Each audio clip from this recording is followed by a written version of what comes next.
It was in the year 2014 when a satellite snapped a picture of something unusual in the middle of the Pacific Ocean. It was a giant, almost perfect ring floating all by itself. It was an eerie sight. This formation showed up thousands of miles southwest of Hawaii and was about 280 miles wide. Who created this ring? How did it appear there? The questions were countless. The huge ring was spotted by NASA's Terra satellite with the help of a special camera called MODIS. Later, after examining the images, scientists realized that the ring was made out of perfectly shaped clouds. Even though clouds like this aren't super rare, it's not common to see one that big and completely on its own. Normally, such clouds show up in groups, not just hanging out solo in the middle of nowhere. The ring is made of puffy cumulus clouds. It turned out that it had been shaped by something called a Rayleigh-Bernard convection cell. It's a fancy schmancy way of saying that the clouds formed when warm air rose and cooler air sank, creating a circular pattern. Now, there are two types of such cloud cells. One is a closed cell, where cold air sinks around the edges and clouds pop up in the middle. The other is an open cell, where cold air sinks in the center and clouds form around the outside.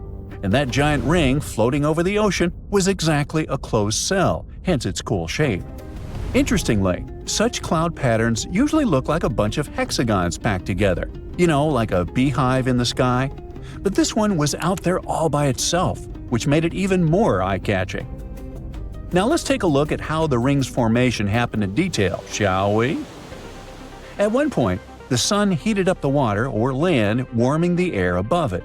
That warm air got lighter and started rising. Cumulus clouds formed. Maybe it even rained a bit. When that rain came down, it cooled the air beneath the clouds. That cooler air then sank and spread out in all directions. But when it ran into the surrounding warmer air, it pushed the warm air upward again.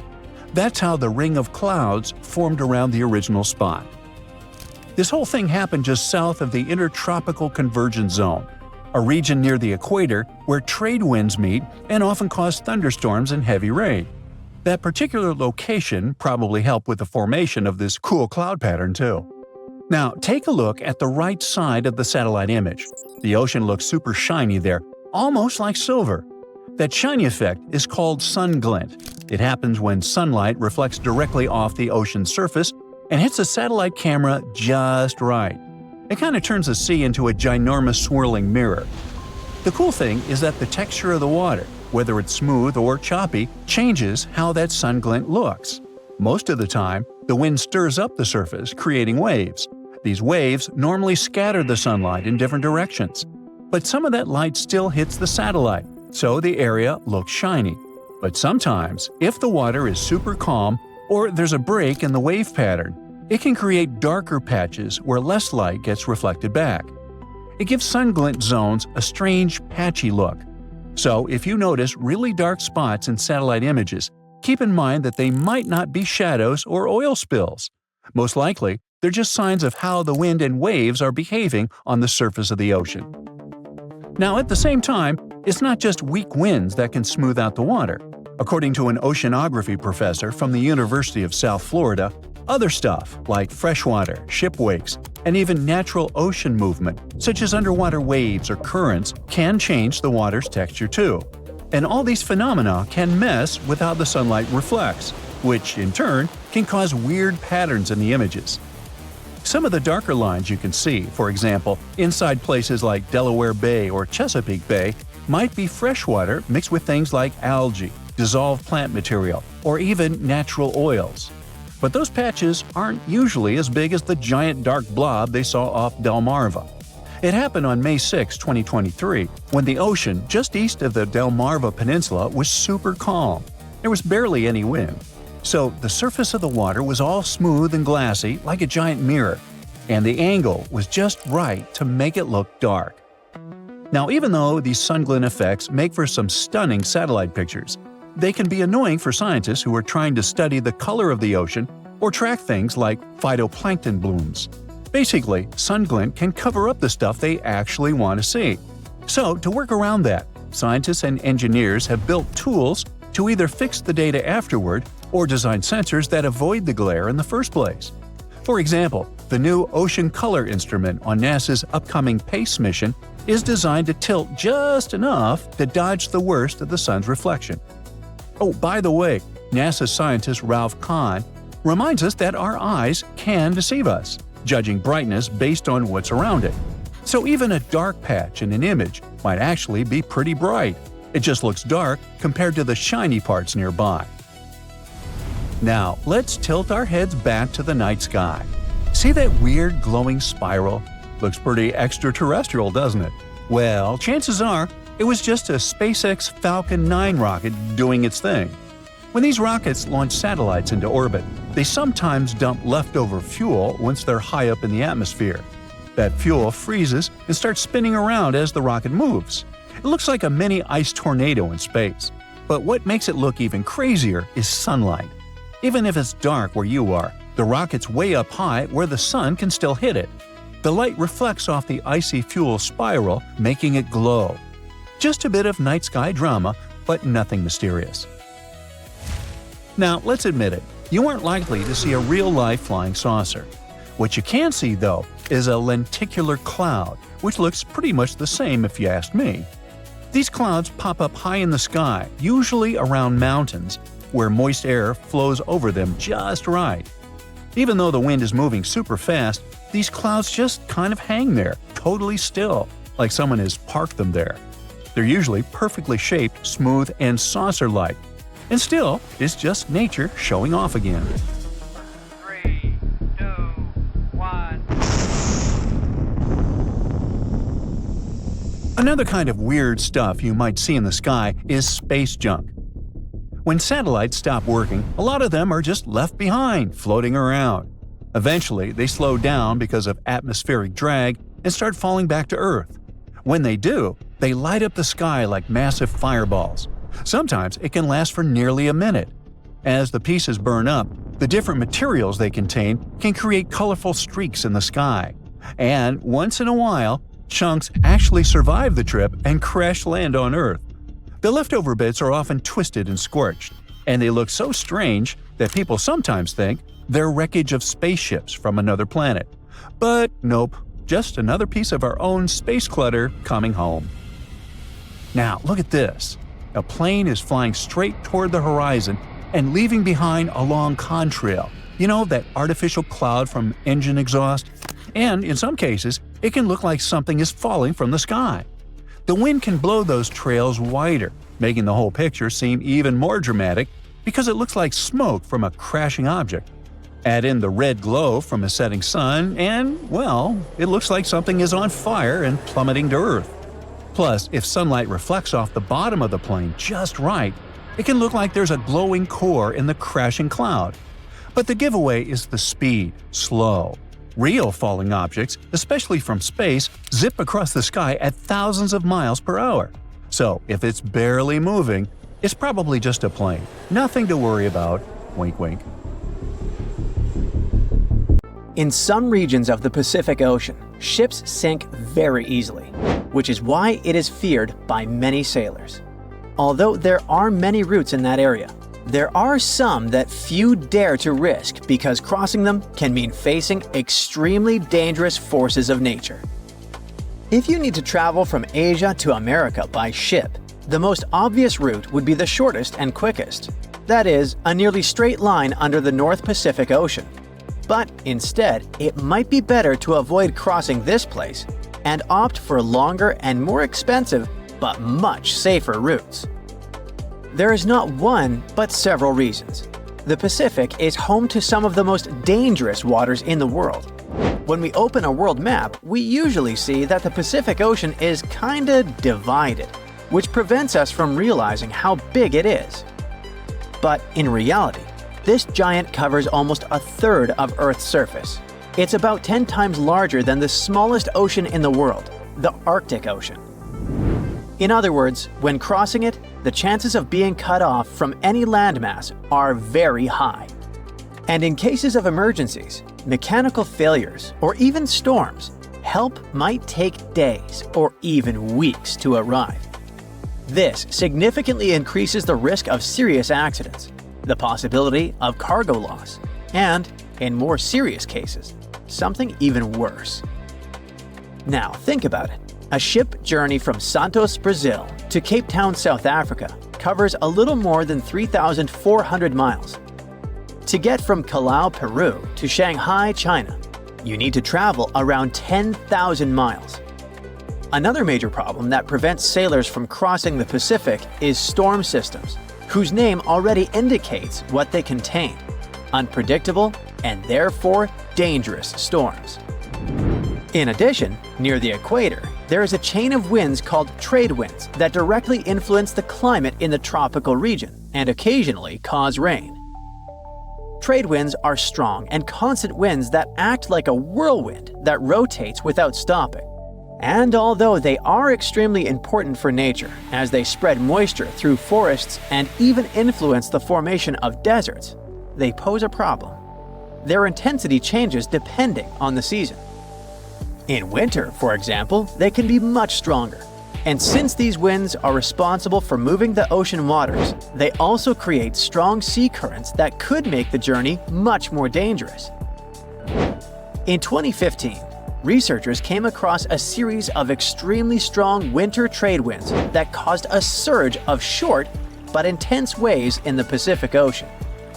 They observed that those waves began to hit the ship with constant force, as if they were repeatedly punching it. As a result, the hull structure was completely twisted and deformed. And in the end, they confirmed what they had already known. Those waves, caused by winter trade winds, could be a real threat to vessels. And by the way, do you remember that help in the middle of the Pacific can take a considerable amount of time to arrive? So, now there is much more than one reason behind the hostility of the winds. Such a large ocean doesn't have many geographical barriers, such as mountains or large islands. It means that there are no land structures around it that could hold back or slow down the winds and currents. So the trade winds and ocean currents have complete freedom to gain strength and speed. This explains why the Pacific is the scene of powerful storms and giant waves. This is different, for example, from the North Atlantic, where North America, Europe, and Africa help to contain and redirect the atmospheric and maritime systems. It is now very common for scientists to see the bottom of the Pacific Ocean as a giant jigsaw puzzle because it's literally full of moving pieces. It's home to the largest number of tectonic plates on the planet, and one of them, the Pacific Plate, is the largest maritime plate that science has ever identified. This particularity makes the region extremely unstable to earthquakes and volcanic eruptions. Even though the ocean may seem calm at first glance due to its geology, things can change very quickly. This makes it unpredictable and treacherous. For example, in 2022, the cargo ship 1 Apis was crossing the ocean, 1,600 miles northwest of Hawaii, when it was caught in a torrential storm. As a result, more than 1,800 containers were damaged, falling to the bottom of the sea. Hundreds more collapsed on the deck, turning into a real-life steel domino due to the force of the wind. The captain managed to steer the ship to Japan. The journey lasted about a week, and it was only when they got there that they understood the extent of the loss. But it wasn't just the 1 Apis. The following year, the ship Maersk Essen lost about 750 containers, while the Maersk Eindhoven lost more than 260. In both cases, the routes were bound for Asia. These three alone have already accounted for much more than the global annual average of containers lost at sea, which is about 1,382 per year. And the most curious thing is that these events happened in winter. Speaking of winter, it was in the winter of 2020 that the Pacific made history. Scientists recorded a 58-foot high wave in the ocean, which is equivalent to the height of a 5 or even 6-story building. In general, a wave is considered giant or extreme when it's more than twice the height of the others around it. This one, however, was almost 3 times bigger than the rest. Now, it's important to remember that despite being rare and scary, these waves are not a tsunami, as they're caused by wind. Tsunamis, on the other hand, usually occur after underwater earthquakes or volcanic eruptions. Another big monster of the Pacific are typhoons, and the 2024 typhoon season confirmed this. One of the highlights was Hurricane Christy. It did not touch the crust, meaning it did not cause direct damage, but we cannot underestimate it.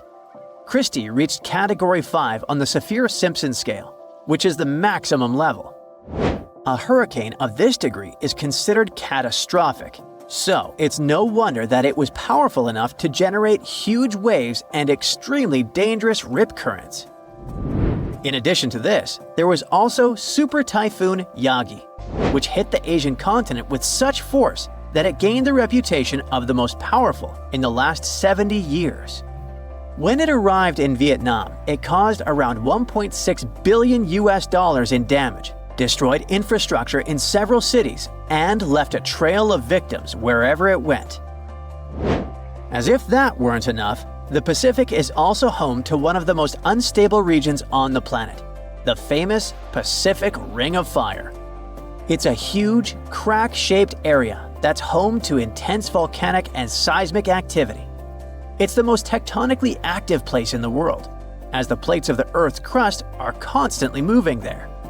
They move apart and collide, or grind against each other, which causes the region to experience earthquakes and volcanic eruptions all the time. Seismographs record some type of tremor there every 5 minutes. This dangerous region is responsible for about 90% of the planet's earthquakes. So, 9 out of 10 tremors occur within this ring, which stretches across the northern Pacific. And the worst part is that it doesn't just affect North America or Asia. In 2023, tremors linked to the Ring of Fire were felt in several Latin American countries, such as Argentina, Chile, Ecuador, and Peru. There was a trail of destruction, and the lives of around 15 people were lost. There's no shortage of reasons for ships to avoid the shortest route across the Pacific and opt for longer routes. As the popular saying goes, prevention is better than cure. Get ready, because one of the Pacific Ocean's most active volcanoes might blow any minute now. Scientists monitoring Axial Seamount, a gigantic underwater lava factory just off the coast of Oregon, say it could erupt literally any time between today and early 2026 at the latest. Yes, it's underwater, but don't get tricked by the ocean's cover. This beast is almost 3 times taller than the Empire State Building.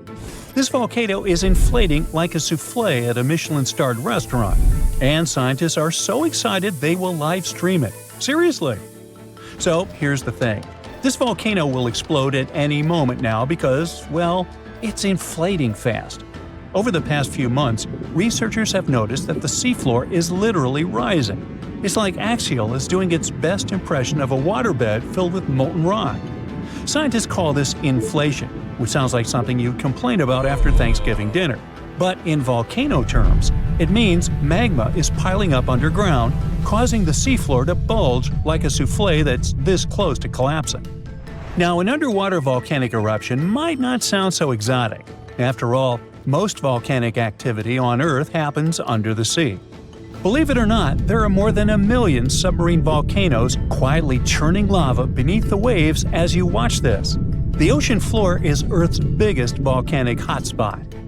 What makes Axial Seamount so thrilling is that it's under intense scientific surveillance, unlike any other underwater volcano. It's like the star player in a volcanic reality show, with a network of ocean-bottom instruments giving researchers real-time updates on magma movements, seismic tremors, and crust deformation. In fact, Axial Seamount hosts the world's first-ever underwater volcanic laboratory. Scientists have been keeping a constant eye on it since the 1990s, when they installed sensors that now relay live data straight from the seafloor. This kind of monitoring is unheard of elsewhere and has turned Axial into a geological celebrity, one whose behavior we can track with remarkable precision. Besides, Axial is hilariously predictable. It erupts roughly every decade, and right on cue, it's gearing up for another performance. By mid-2024, it had inflated to nearly the same level as before its last eruption, which means the countdown is on. Scientists are so confident in its schedule that they've set up a volcanic advent calendar, waiting for the day when Axial decides to pop. But hold on, Axial Seamount isn't just your average underwater volcano. It's got style, personality, and a geological identity of its own. Now, most underwater volcanoes, called seamounts, tend to look like cones or flattened domes. Axial laughs in the face of tradition with its unfashionably rectangular caldera, a 2-by-5-mile crater that looks like it was designed by a geologist with a ruler and a grudge against curves. Most volcanoes opt for the classic circular look, but Axial, it went full avant-garde. This caldera is punctuated by fissures, vents, lava channels, and mysterious dome-like structures that rise hundreds of feet high. It's like the volcano's wearing a funky geometrical crown instead of the usual rounded hat. What's more, Axial's location is like prime real estate for geological fireworks. It sits right where two major forces collide, literally. First, it's on the Juan de Fuca Ridge, an underwater mountain range formed where two tectonic plates are slowly pulling apart, like a zipper being undone. Second, it's perched atop the Cobb Hotspot, a deep mantle plume that acts like Earth's sneaky magma espresso machine, pumping molten rock from deep inside the planet and fueling a whole chain of seamounts. To put it plainly, it's like the tectonic plates are reluctant dance partners, sliding away from each other, while the Cobb Hotspot acts as the DJ, turning up the heat and keeping the magma party going. This dual influence creates a complex plumbing system inside the volcano, with magma chambers filling, draining, and shifting in ways scientists are still trying to decode. The competition between the spreading plates and upwelling magma is what gives Axial its unique geological fingerprint, and it's also why this volcano keeps surprising us. Now, we said that Axial Summit isn't just a crater. The truth is that inside, the action gets even weirder and cooler, well, hotter, but you get it. Axial hosts black smoker hydrothermal vents, which blast superheated water at temperatures exceeding 700 degrees Fahrenheit. This is no ordinary underwater hot tub. These vents create one of Earth's most extreme environments, where bizarre creatures thrive in total darkness and scalding heat. Giant tube worms, crabs, colonies of bacteria, and even octopuses live off the mineral-rich plumes that gush from these vents, forming ecosystems completely independent from sunlight and photosynthesis. It's like an alien world beneath the waves, thriving off the volcano's fiery breath.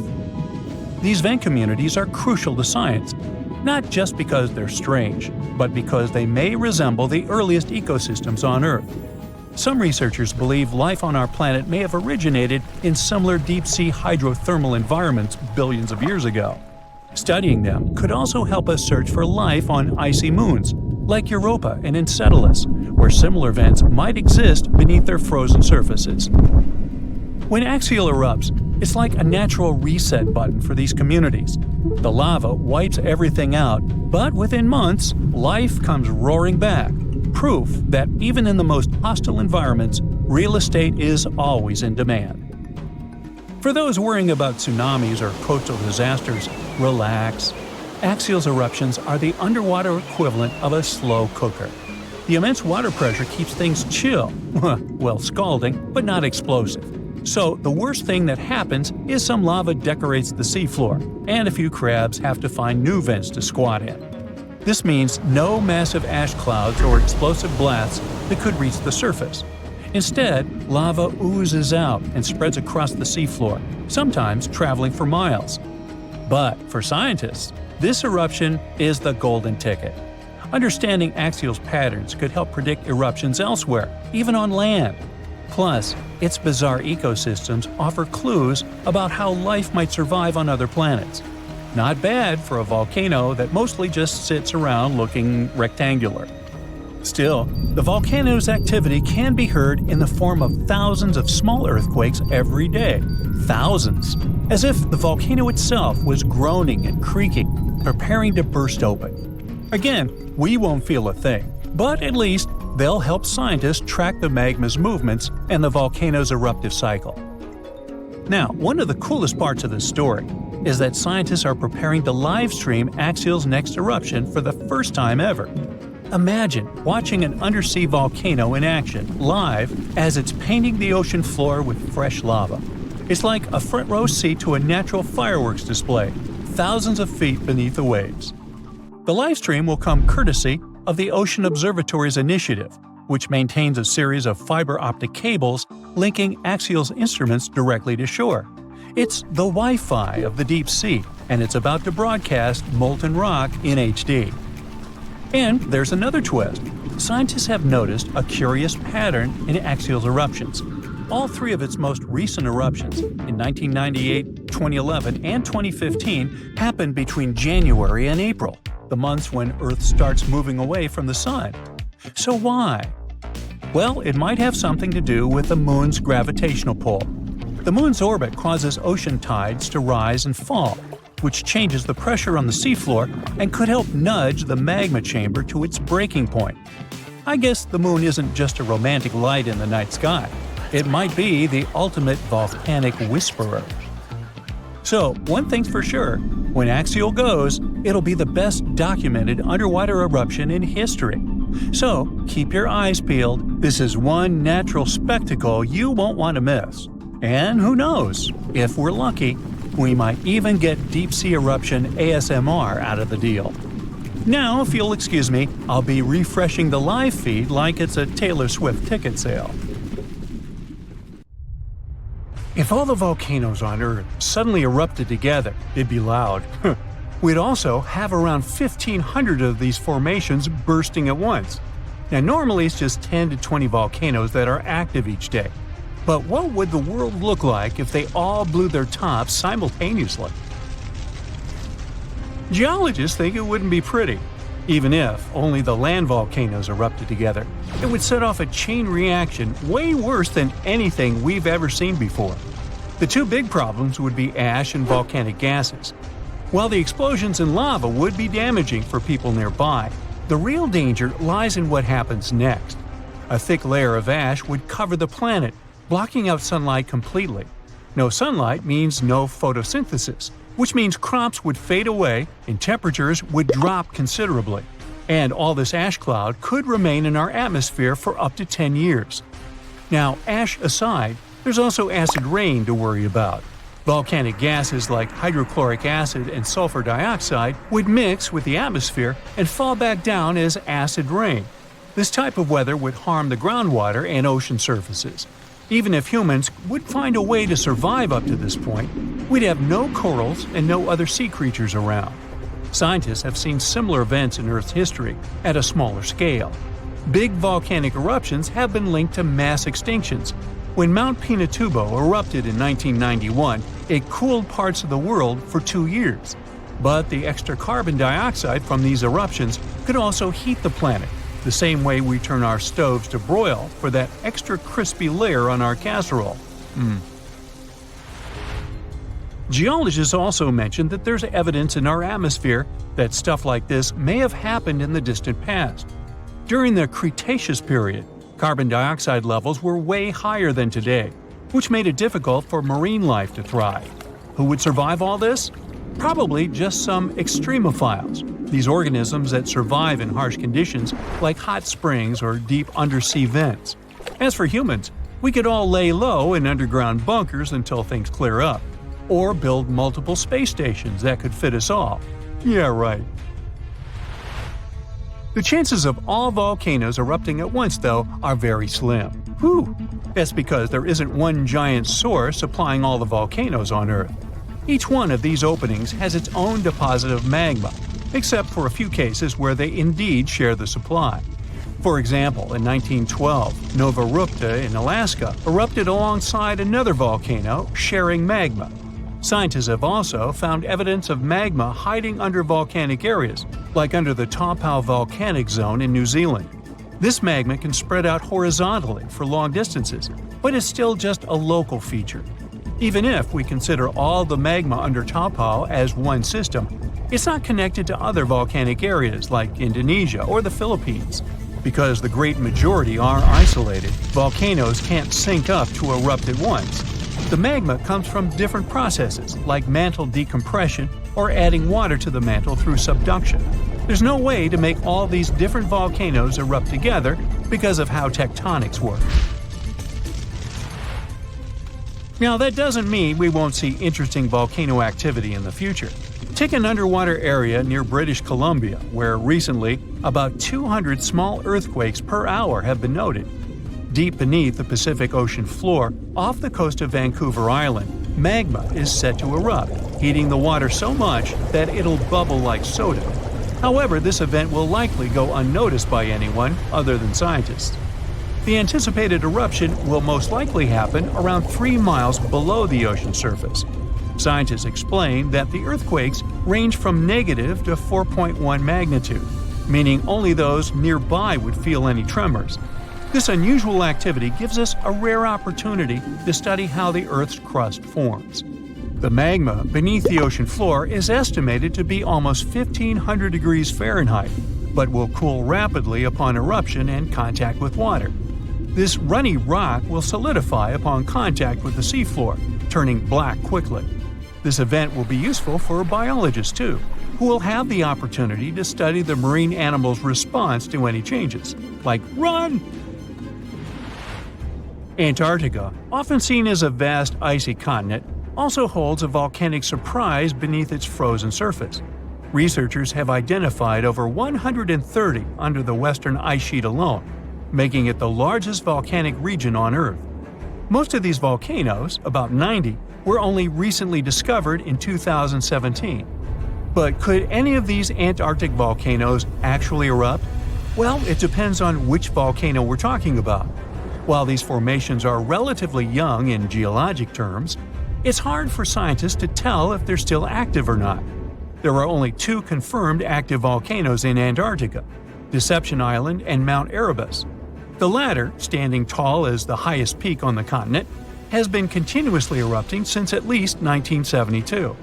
It's known for emitting gas and steam, and sometimes even throwing out rocks in what are called strombolian eruptions. One of its most notable features is a persistent lava lake in its crater, a rare phenomenon due to specific conditions needed to keep the surface molten.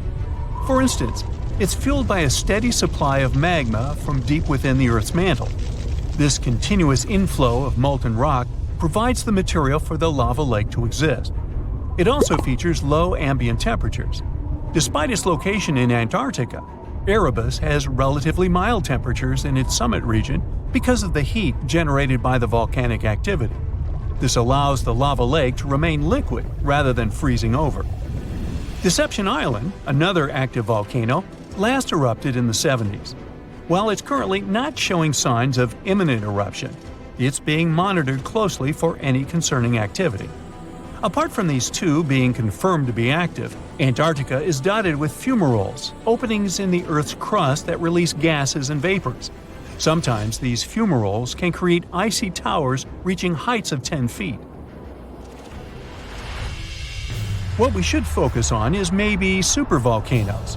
They're this type that has the potential to produce the most massive and destructive eruptions. Unlike the typical one, which has a single vent, supervolcanoes have a vast magma chamber beneath the surface, spanning tens or even hundreds of miles in diameter. Their eruptions can have catastrophic effects on the surrounding area and even impact global climate patterns because of the amounts of ash and gases they spill out into the atmosphere. One famous supervolcano is the Yellowstone one, which some say is gearing up for another eruption. It has the capacity to unleash a colossal eruption, spewing over 240 cubic miles of material. As much as we'd like to predict its behavior, volcanoes don't stick to a calendar. On the contrary, eruptions simply happen when there's enough magma beneath the surface. There also needs to be enough pressure for the magma to travel upwards. As far as we can measure, these conditions are not currently met at Yellowstone. Sure, many volcanoes operate on a cyclical pattern, but that doesn't mean Yellowstone is overdue. In fact, Yellowstone has had just 3 major eruptions over the past 2.1 million years. Also, the term supervolcano refers to the formation's size, not necessarily how fussy it is.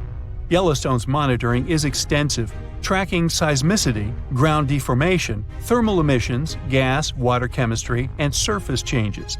Signs of an eruption would include thousands of earthquakes over a short period. We'd also see deformation on the ground and weird gas emissions ahead of time. Stable as it might look like for now, the consequences of it having a major eruption could look ugly.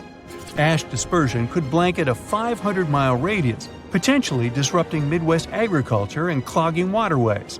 Ash and gas emissions into the stratosphere could induce global climatic effects, making our planet colder for several years. And yes, we've seen some research that it shows there's more liquid molten rock under the Yellowstone volcano than scientists believe. But that doesn't translate to imminent danger. The Empire State Building's tower was designed to serve as a docking station for dirigibles. At that time, people believed that these airships would become the main means of transportation in the future. The project included gangplanks, check-in and customs offices, and so on. But then the engineers realized that the wind up there was too strong for their plans, and they gave up on their idea. Angel Falls, the largest uninterrupted waterfall on the planet, is more than twice as tall as the Empire State Building. During the dry season, the falling water sometimes evaporates before it reaches the ground. One of the most mysterious sounds ever heard on Earth was the bloop. It occurred in 1997 and resembled the noise of marine animals, but the volume was too great for a sound produced by a living creature. The bloop continued for 1 minute. It started from a low rumble and then rose in frequency. Antarctica might just look like a giant field of ice, but there's actually a huge continent underneath. That means that it has volcanoes, mountains, and valleys, like any other continent. Scientists have recently discovered that the Antarctic landmass has the lowest point on the planet, as well as huge mountain ranges. If any of the numerous volcanoes were to erupt, it would melt a huge part of the surface ice and increase the spill of ice into the ocean. The sea level would rise and flood coastal areas around the world. The ocean waters would also be disrupted, putting marine life at risk, though all of these volcanoes are dormant at the moment. Each day on the South Pole lasts 6 months on this continent. The South Pole only has a single sunset and sunrise across an entire year. Early Earth might have been purple, not green. There's a theory that ancient microbes used molecules rather than chlorophyll to absorb sunlight. These molecules likely gave living organisms a violet tint. During the Stone Age, the entire population of Central Europe was around 1,500 people, which means they would all fit on a mid-sized cruise liner these days. Astronomers have figured out that the Milky Way weighs around 1.5 trillion solar masses, and one solar mass is the mass of our Sun. A tiny part of this weight is a supermassive black hole at the center of the galaxy, and 200 billion stars. The rest is dark matter, mysterious and invisible. If all sheets of Arctic ice and glaciers melted at the same time, the sea level would rise for the height of a 26-story building. Under black or UV light, ripening bananas look bright blue. That's because of the chlorophyll that's breaking down when the fruit is ripening. Because of tectonic plate movements, the Pacific Ocean shrinks every year, and the Atlantic Ocean gets bigger by the same amount. These days, there are only 2 ice sheets in the world left after the planet's last ice age. The first is the Greenland ice sheet. The second, the Antarctic ice sheet, is enormous. It's the size of Mexico and the continental US combined. Tsunami waves often go unnoticed. They don't rise for more than several inches above the surface until they reach shallow waters. When the ocean is deep, though, they can travel as fast as a long-distance passenger airplane. Corals that live in shallow waters produce their own protection from the sun. Without it, sunlight would harm the algae living inside them. To protect these algae, which are the main source of food for the corals, they fluoresce. This process makes proteins that act as sunscreen. Almost 90% of the volcanic activity on Earth happens in the oceans. The South Pacific has the largest concentration of volcanoes people know about. There's one volcano cluster that has 1,133 volcanic cones. All of them are active and cooped up in an area the size of New York State. The Zemchug Canyon in the middle of the Bering Sea is the largest underwater canyon ever discovered. There are more treasures and artifacts at the bottom of the ocean than in all museums in the world combined. In 1900, one of the biggest hurricanes struck near Central America and in the Gulf of Mexico. It then went as far as Florida and Texas and is considered to be the most devastating hurricane in the United States history. They first detected it on August 27th, and it lasted for many days. By the time it reached the Texas coast, the storm had turned into a Category 4 hurricane. Hurricanes are categorized on wind speed and intensity using something called a Saffir-Simpson scale. There are 5 different categories from 1 to 5, with 1 being the weakest and 5 being the strongest. The people of Galveston had less than 4 days to prepare for the arriving storm that even stretched out to Oklahoma and Kansas. The Great Hurricane then made its way to the Great Plains and turned towards the Great Lakes, New England, and reached southeastern Canada. The storm was so bad that more than 3,600 homes were damaged, even though they were sturdy enough to withstand the storm. Given the population numbers back then, it was equivalent to hundreds of thousands of houses destroyed, if not millions. Spotted Lake, Canada. They call it the most magical spot in Canada. In winter and spring, this is just a regular lake that looks like any other, but try going there in the summer when the water starts to evaporate. It'll feel as if you've entered a different world, a polka-dotted landscape with blue, green, and yellow spots. Over the summer, there are over 300 pools there, and they all look magical. Over the centuries, people believed each of them had different healing properties. Oh, and the explanation for the vibrant colors is pure science. Each of them has a high concentration of different minerals. We live inside the sun. Its atmosphere stretches far beyond its visible surface, and even though Earth is 93 million miles away from the star, it's still within reach of the sun's atmosphere. Auroras happen when charged particles from the sun get caught by Earth's magnetic field and crash into the upper atmosphere near the poles. Our planet is gradually slowing down the speed of its rotation. It happens at an unhurried pace of 17 milliseconds per 100 years. Because of this, our days are becoming longer, and still, only after 140 million years, a day on Earth will last 25 hours.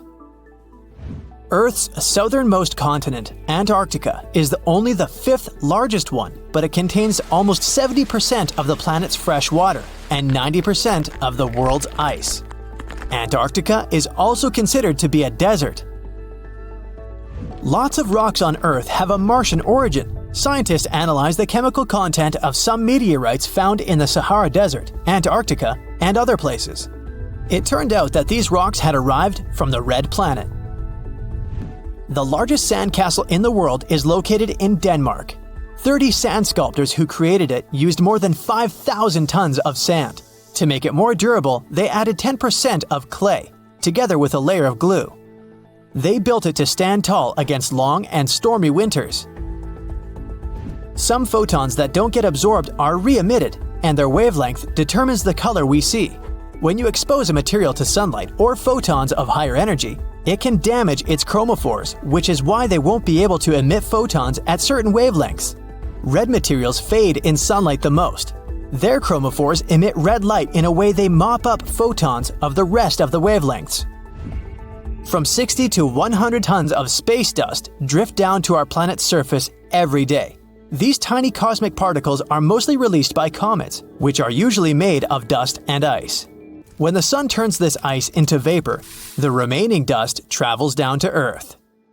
See how the Antarctic Peninsula looks just like South America, but upside down? This isn't just a coincidence. It's the ghost of a 30-million-year-old breakup. These continents were once connected, but their divorce gave birth to an ocean current so powerful, it was capable of completely freezing Antarctica and shaping its landscape. Here's how it went down. Tectonic plates pulled a sneaky move and cracked open a ridiculously narrow passage in the ocean. about only 500 miles wide, forcing 4.5 trillion cubic feet of water to flow inside this geological straw. This was the birth of an ocean current stronger than the Amazon River. This ocean current, called the Antarctic Circumpolar Current, by the way, flows in a circular motion, going clockwise because of the strong winds that blow over there. This circular motion around Antarctica caused erosion, shaping the landmass of the continent into a circle, except for that stubborn peninsula, which is being slowly dragged east like a kid refusing to leave a playground. Wait, South America and Antarctica used to be one? Yep, a long time ago. South America, Australia, and Antarctica were all part of a supercontinent called Gondwana, which also included Africa at some point. Back then, South America and Antarctica used to be basically joined at the hip by a land bridge called the Antarctic Land Bridge, which just so happened to be a lush green forest and also a great dinosaur highway. Yeah, you heard it right. Dinosaurs. A 95-million-year-old dino, whose name I can't pronounce, sorry, was discovered in Australia, and scientists found out it had actually been a distant cousin of Argentina's Sarmientosaurus. Same jaw, same chiseled teeth, same everything. These guys were like identical twins, separated by an ocean. How? Because back then, Antarctica wasn't a frozen wasteland. It was a temperate rainforest, like Oregon, making it a pretty nice travel route for a dino family. But the land bridge wasn't just for dinosaurs. About 40 million years ago, the ancestors of Australia's marsupials waddled to the land down under all the way from South America, taking the Antarctica route, another proof that these continents used to be connected. Things remained somewhat peaceful for the dinos and the marsupials until Earth's ground started moving. This is what a German scientist called the Continental drift theory, back in 1912. Our German friend here basically looked at the coast of South America and went, "Hey, this looks like it could fit into the coast of Africa." Like a scientific Sherlock Holmes, he noticed what others had overlooked for centuries. The continents were clearly pieces of a larger puzzle. And he was right. Here's the deal. Planet Earth is made of many layers of rocks and metals, like a cosmic onion. The outermost layer, the lithosphere, is divided into pretty solid tectonic plates that move atop a layer of softer, somewhat molten rocks, like slippery ice. This is why the plates move. In fact, they've been rearranging Earth's face for billions of years, with supercontinents forming and breaking apart in cycles, like a slow-motion game of bumper cars. This movement might be pretty slow since most tectonic plates only move 0 to 3.9 inches every year, except for the Nazca plate, racing ahead at 7.8 inches, about as fast as your hair grows. But don't let their snail's pace fool you. These shifting slabs are the ultimate planet shapers. Their slow dance gives us everything from earthquakes that build mountains, like the Himalayas, to rifts that birth oceans, like the Atlantic. All because the oceanic crust is dense and sinks like a stone, while continental crust floats like a cork. It's this density difference that explains why continents exist at all. Without it, Earth would be completely covered by shallow seas. This slow-motion planetary renovation project is exactly what tore South America and Antarctica apart 30 million years ago. The plates under these continents started to drift apart in a process called crustal extension. It's like the lithosphere was pizza dough being slowly stretched until it thins and splits. As the crust stretched, it became thinner and weaker, eventually cracking like the surface of a drying lake bed. This whole thing gave birth to a new tectonic plate, the Scotia Plate, that emerged between South America and Antarctica, like a geological divorce lawyer. For a while, parts of this plate stayed above water as the last gasp of the Antarctic land bridge. It was Earth's version of that one thread still connecting your hoodie after the zipper breaks. These final connections might have persisted as chains of islands, but just like that fraying hoodie, the connection couldn't last forever. Eventually, this small but mighty plate became the final nail in the coffin of the land bridge connecting the two continents. Just like all the tectonic plates, this one was also on the move. As it expanded eastward, it opened a new passage of water called the Drake Passage. slowly covering the Antarctic land bridge with ocean water. The process was like pulling open elevator doors. At first, just a crack, then wider and wider until the connection was completely broken. This geographical divorce had chilling consequences. The new Drake Passage allowed the Antarctic circumpolar current to form, creating an endless loop of cold water that isolated Antarctica, shaped its land, and even cooled the entire planet. This current acts like a wall around Antarctica, blocking warm water and invasive species while regulating global climate. Eventually, Antarctica turned into an icebox that is 98% covered in ice sheets, and that holds about 61% of Earth's fresh water. Nowadays, this continent holds the title of the windiest, driest, and iciest place on Earth. It's a frozen desert where temperatures plunge below -128.6 degrees Fahrenheit, cold enough to freeze your breath mid-air.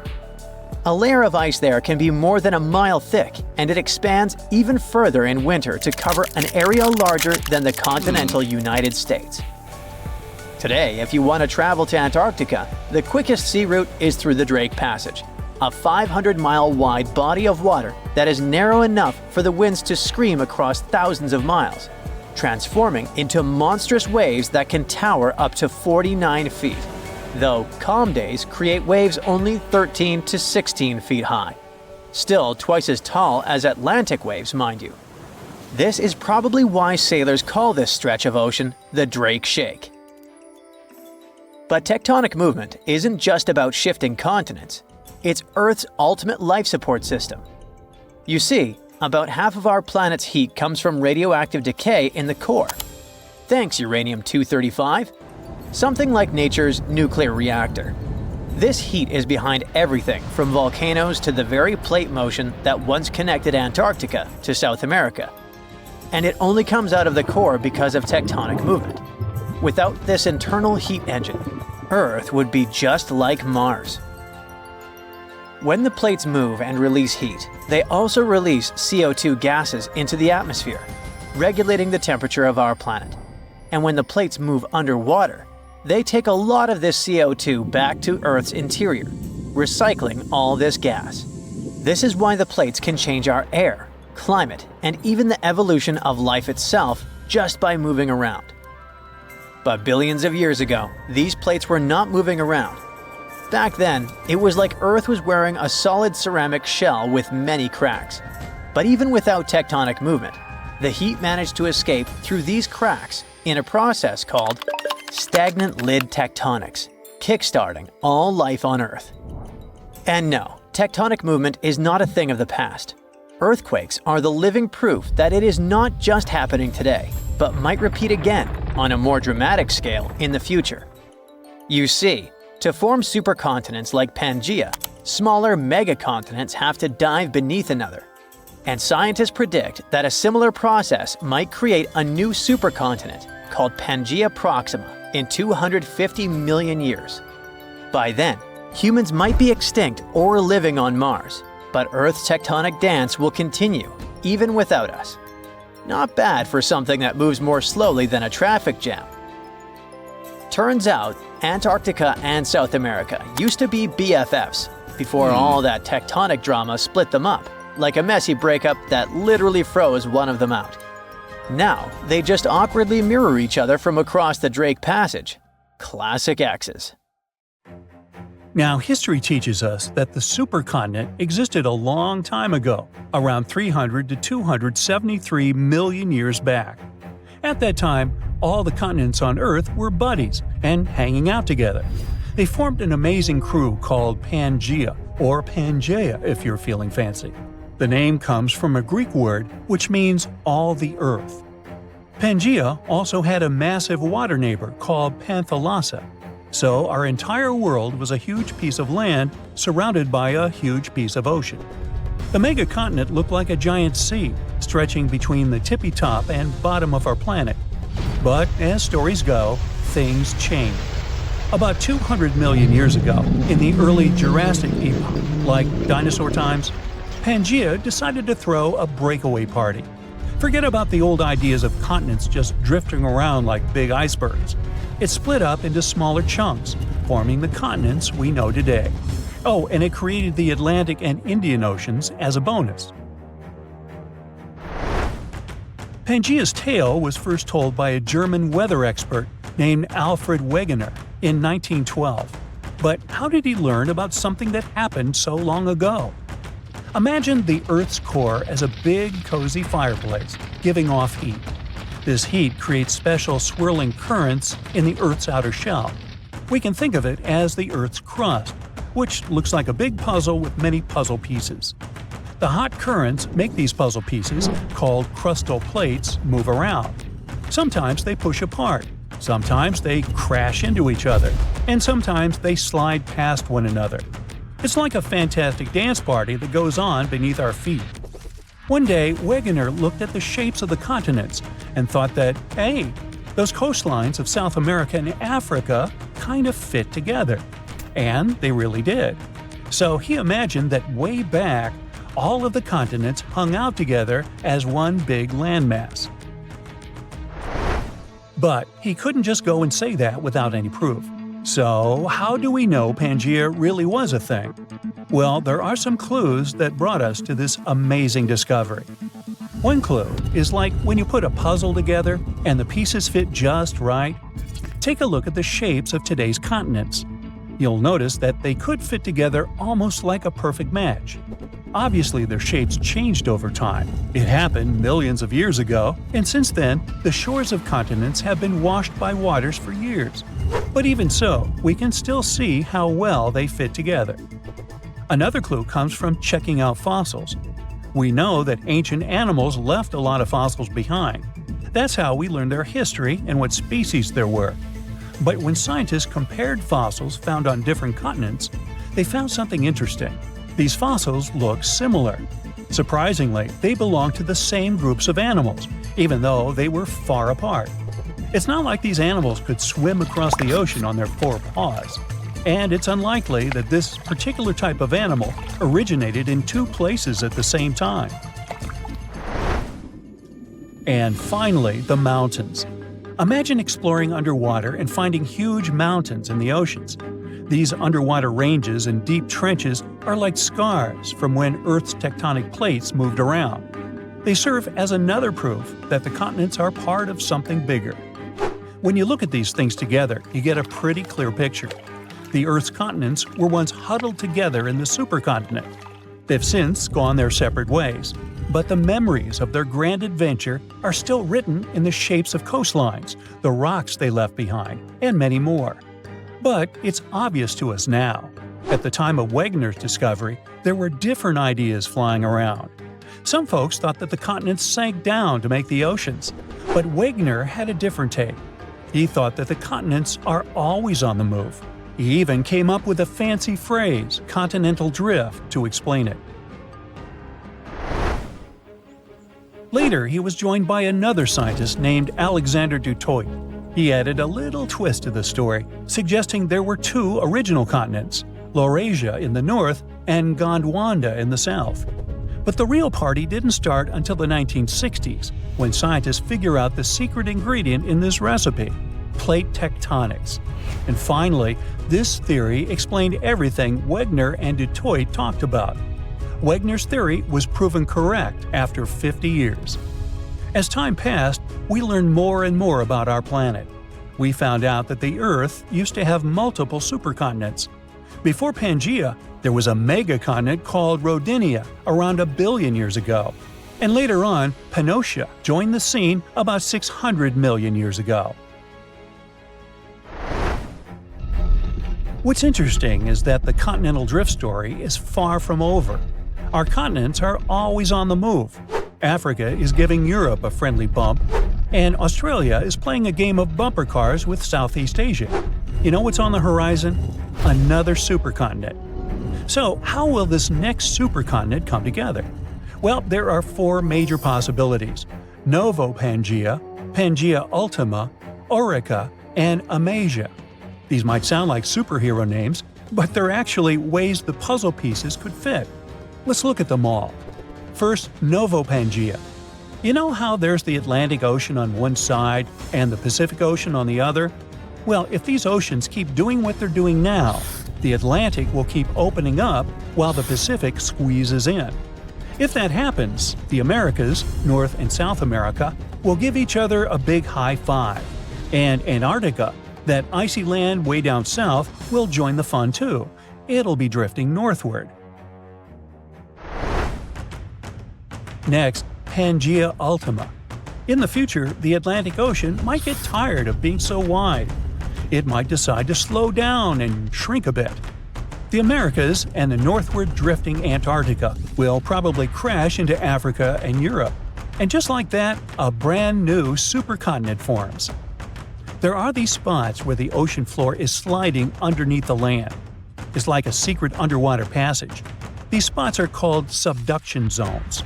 So if these secret tunnels will be spreading and spreading all along the east coast of the Americas. The Americas, Europe, and Africa might come together again, and they'd form a supercontinent. This supercontinent would be surrounded by the Pacific Ocean.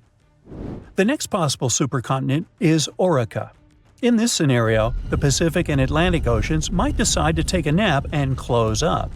But don't worry, because when one door closes, another opens. In this case, a whole new ocean would pop up to replace them.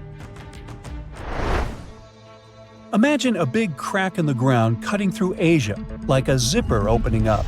This crack is called the Pan-Asian Rift, and it would become a brand new ocean. With this new ocean comes a new supercontinent, Orica. Australia is currently drifting northwards, like it's trying to find a nice spot at the center of our planet. East Asia and the Americas might join in from both sides. After that, Europe and Africa might link up with the Americas, and boom, Orica. And finally, Amasia. It might form if some of the tectonic plates go north. They can take continents like Africa and Australia along for the ride. They'll be hanging out around the North Pole. All the continents except Antarctica might come together. And even though they might gather around the North Pole, they won't close off the oceans. The Atlantic and Pacific Oceans would still be open for business. How this grand reunion happens depends on the Earth's tectonic movements. So far, we believe that Novo Pangea is the most likely scenario. It also depends on what exactly happened to Pangea after it broke apart. And when the new supercontinent appears, what's going to happen with the weather? How will the ocean behave?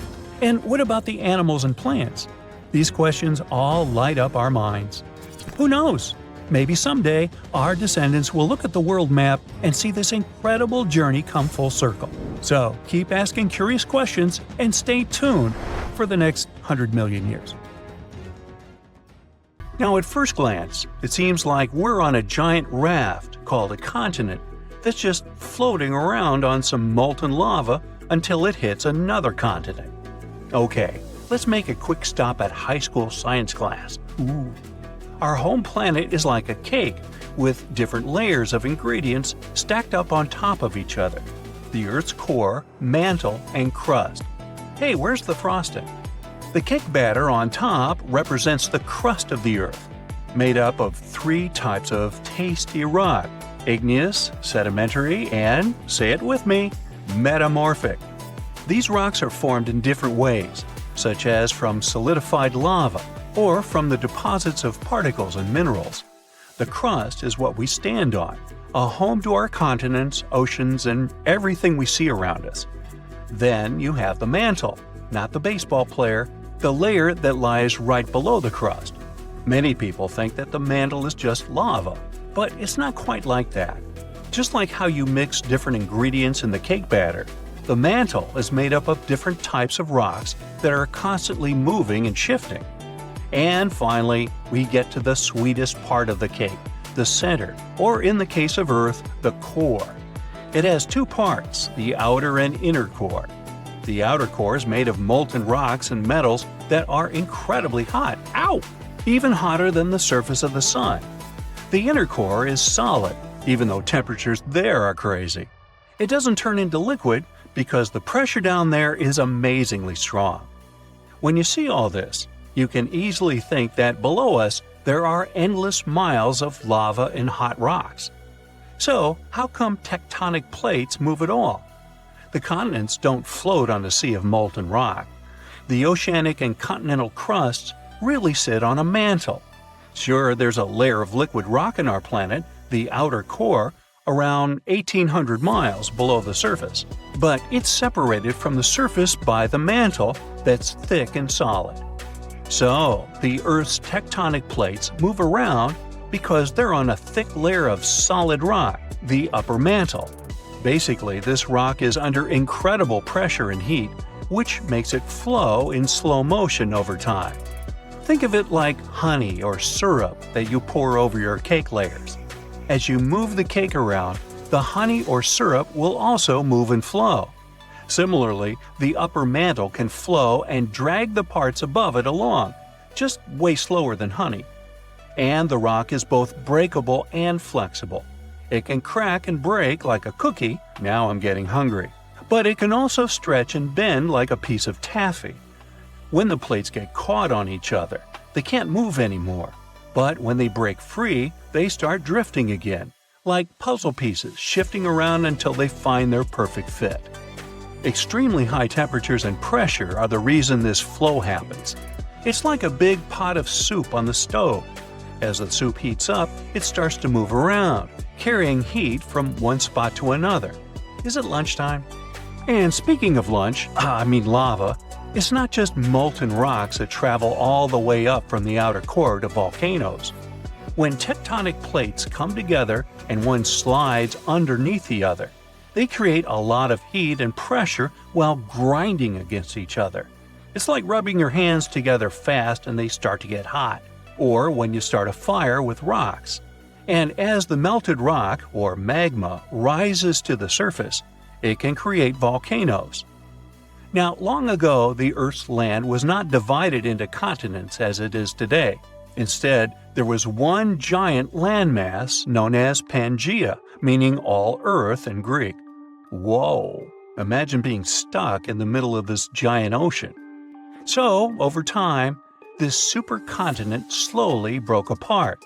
Its parts drifted away from each other and formed the separate lands we call continents. This idea first popped out in the 16th century when one cartographer realized the coastlines of Africa, America, and Europe appear like they could fit together like puzzle pieces. Later, researchers realized the rock composition of their coastlines was similar, which means they used to be part of one giant mass, and they call that the theory of continental drift. At first, people were pretty skeptical about that idea because they didn't know how such massive lands could move around. Now, we'd all be able to explain that part, right? So, the Earth's crust is divided into a couple of large plates and many smaller ones. All of them are still moving, even though it's in slow motion. We can't sense it, and we won't see any particular changes during our lifetime. It's a process that lasts hundreds of millions of years. As the plates move, they interact with one another in fascinating ways. For example, when two plates collide, one may be forced beneath the other, which would help create a subduction zone. Over time, this is the way you get many cool things like volcanic islands, trenches, and even entire mountain ranges. Plates apparently started moving around 3.5 billion years ago. It took them a while to group into the first jigsaw supercontinent we know about called Ur. Today, its remains make up parts of Madagascar, India, and Australia. Pangea formed 335 million years ago, but it probably won't be the last continent that will form. So, some new generations in the distant future could live on something called the next Pangea. When the oceanic crust of the Atlantic Ocean slowly takes its place under the continental crust, the oceanic basin of the Atlantic is going to close, which is why the continents will end up pulled together. This means the Americas will meet Africa, and Eurasia will be flipped on its side. So, people might live on a giant landmass in the shape of a ring, clustered around the inner sea, or at least what's left of it. Or maybe continents will take another direction and make up a different jigsaw puzzle called Amasia. In this scenario, the Americans will drift westward, fuse with Australia, and pivot to around Siberia. And then there's more. Novo Pangea is the option where the Americas swing together to embrace Antarctica and Australia, and Africa legs off to the northwest. Basically, all continents here get together to form a giant landmass that stretches from one pole to the other. Ready for one more? Nah, come on. A recent projection called Eureka gives an idea similar to Novo Pangea. It's just that all continents here unite to become one gigantic land that clusters around the equator. Maybe this would be my favorite one to live at, with the sunny weather and the beach all the time. And who knows what kind of magnificent trenches, mountains, islands, and other geological beauties we'd get with this giant supercontinent. Pangea broke up about 175 million years ago. As the Atlantic and Indian Oceans began to widen towards the east, the Ring of Fire was formed. It's a path that goes along the Pacific Ocean with so many frequent earthquakes and active volcanoes. This way, Eurasia was unable to cross this border and continue moving westward. And now Eurasia could move laterally along the Ring of Fire. The subduction zones kind of act like a barrier that forces the tectonic plates to move in different directions. So Eurasia could eventually collide with the Americas and form something similar to Amasia. It would be cool to sit there, grab the popcorn, and watch it from the side. But this is something that won't happen for the next 50 million years at least. I'm willing to bet I probably won't be here to see it. Different theories talk about different positions where this new supercontinent might end up one day. But it seems it will probably be somewhere in the polar area, centered on what we today recognize as the Arctic Ocean. Not my cup of tea. Bring me back the sunny one. Wait, scratch that. Let's go eat. You're chilling in Hawaii, on the island of Oahu. A friend calls you up. Hey, I'm here too. Meet me in Maui. Great, but how do you get there? Your first thought is probably to take a ferry, but that's impossible. Hawaii is a pretty unique place. It's the most expensive state to live in. It has its own official language besides English. And it's the only American state made up entirely of islands. Hawaii has a total of 137 islands. 8 are the main ones, but only 6 are open to tourists. And the distance between those islands is probably bigger than you'd expect. For example, traveling from Oahu to the Big Island is around 185 miles, which is about the same distance as Chicago to Indianapolis. You might be surprised that you can't make that trip by boat. In fact, the only ferry system that actually takes passengers in Hawaii runs between Maui and Lanai. That's it. So your only option is to travel between islands is by plane. Honestly, it's a little surprising, especially considering how many people visit Hawaii every year. Tourism pretty much drives their economy, and in the first 8 months of 2024 alone, over 6 million people visited its beautiful beaches. Knowing that, we would expect Hawaii to set up a good ferry system to make it easier for visitors to get around. Just like in Greece. This would probably boost tourism even more, bringing more money to the state. But believe me, authorities and private companies also know that. In fact, they've already tried it. Ferries were a big way of getting around in Hawaii from the 19th century up until the 1950s. Since then, there have been a few attempts to bring back a ferry service, but unfortunately, they have all failed. One of the biggest attempts was the Hawaii Super Ferry, which aimed to provide a fast, affordable boat service between islands. It could carry almost 900 passengers and even allow them to bring their own cars along. The trial run started in 2007, and people were excited, but it turned into a big fiasco. A bunch of legal and environmental issues came up, like concerns about the impact on marine life, especially whales. The courts decided the ferry didn't go through the proper environmental reviews, and that caused a lot of trouble. By 2009, after tons of protests and setbacks, they had to shut it down. If a project like this comes up again, it will probably fail one more time. and there are a few reasons why it's almost impossible to set up a regular ferry system there. Let's start by talking about Hawaii's rough waters. They are deep and wild. Take the Alenoiaha Channel, for example. It's a 30-mile stretch that separates Maui from the Big Island. Its name means Great Billow Smashing Channel, and it lives up to that. It's over 6,000 feet deep, making it one of the most dangerous stretches of water on Earth. The wind there is also super strong, the fastest in Hawaii's coastal waters. But it's not any easier in the rest of the archipelago. The whole region gets hit by storms from the Pacific up north, sending big waves crashing into the islands and making the waters rough and unpredictable. Swells can come from 3, 4, or even more directions, making the sea feel really choppy.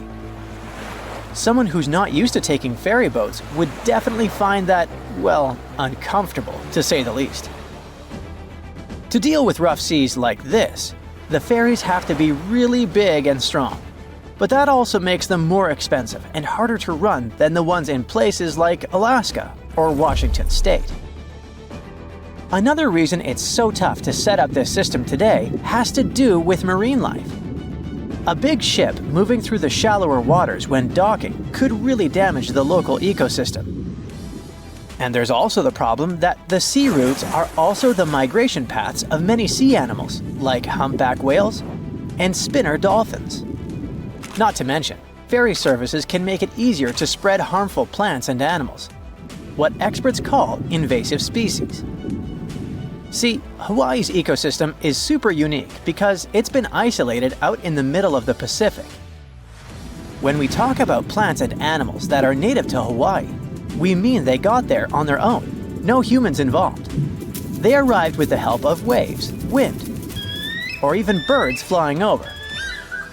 But events like these are super rare, so for over 70 million years, their plants and animals didn't have to deal with outside competition. That's made them really fragile.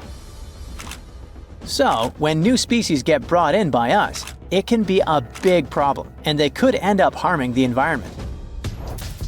Hawaii's already been battling invasive species like fire ants, coqui frogs, and Meiconia, a fast-growing plant from South America that takes over native forests.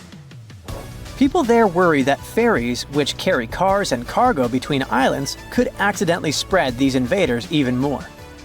Like we mentioned at the beginning of the video, the long distances between their lands don't really help either. For example, if you were to travel from Oahu to the Big Island of Hawaii by boat, it would take around 30 hours, and that's without any stops. The same trip by plane takes about 50 minutes. Ferries that cover long distances are much more expensive, so they need a much bigger demand to make them profitable. On top of that, the state doesn't really have the infrastructure, like enough ports and terminals to support the operations. So setting up new routes is pretty much out of the question. Airplanes, on the other hand, are a different story. The air travel industry in Hawaii is already well established and super competitive. That means flying is still the most practical option in Hawaii. Planes are quick, they don't make you seasick, and are pretty affordable, usually costing around $100 for a round trip. Okay, but what do the locals think about all this? Well, apparently, there isn't a huge demand for residents to commute between the islands all that often. Oahu is the busiest island in Hawaii, with about 70% of the state's population living there. It is where Honolulu, the capital, is located, and where most of the state's business happens.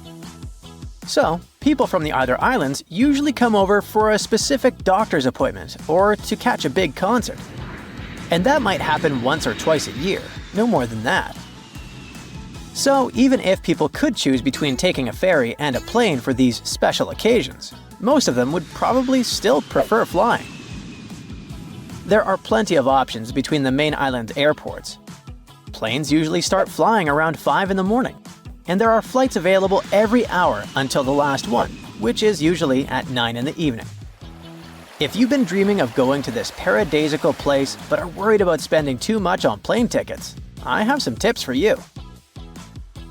First off, keep in mind that visiting all the main islands in 5 days or less is way too ambitious. So, if you don't have much time to spend there, think about your priorities. Each of the 6 islands open to tourists has its own vibe and activities. But you don't need to visit them all in one trip, and you can save some money by sticking to fewer islands. You can still explore the diversity of the islands by picking 2 that offer a nice contrast to each other.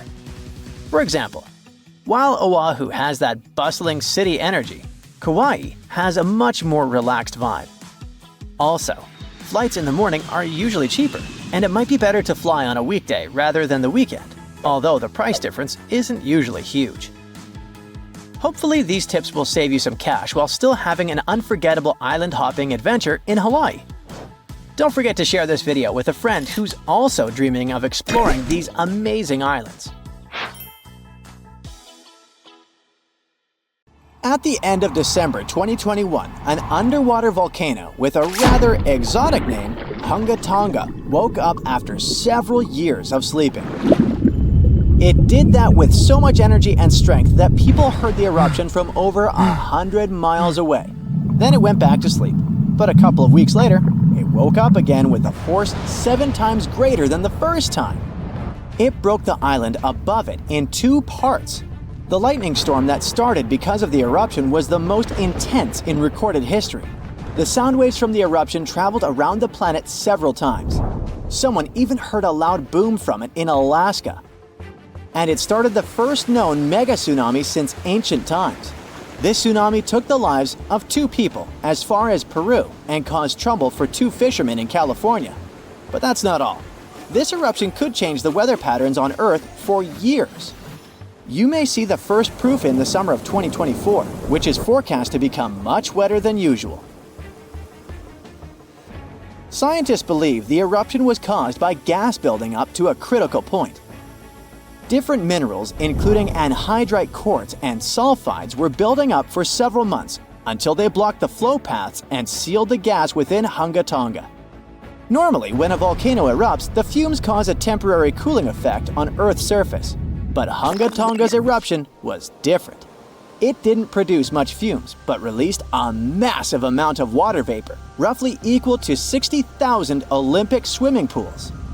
The intense heat of the eruption turned huge amounts of seawater into steam, which then blasted high into the atmosphere. All that water vapor ended up in the stratosphere, a layer of the atmosphere that's too dry to form clouds or rain. Scientists don't have any observations of volcanic eruptions like Hunga Tonga to predict its effects on our weather patterns. They can't tell exactly how long these effects might last either. This is because the only way to measure stratospheric water vapor is with satellites, which have only been around since 1979, and there hasn't been an eruption similar to Hunga Tonga in that time. Experts from different countries started analyzing satellite data right after the Hunga Tonga eruption. They wanted to find out how long water vapor would stay in the stratosphere, where it would go, and, most importantly, what this would mean for the planet. The first big result of the eruption, at least partially, was a huge hole in the stratosphere that was hanging on for several months in 2023.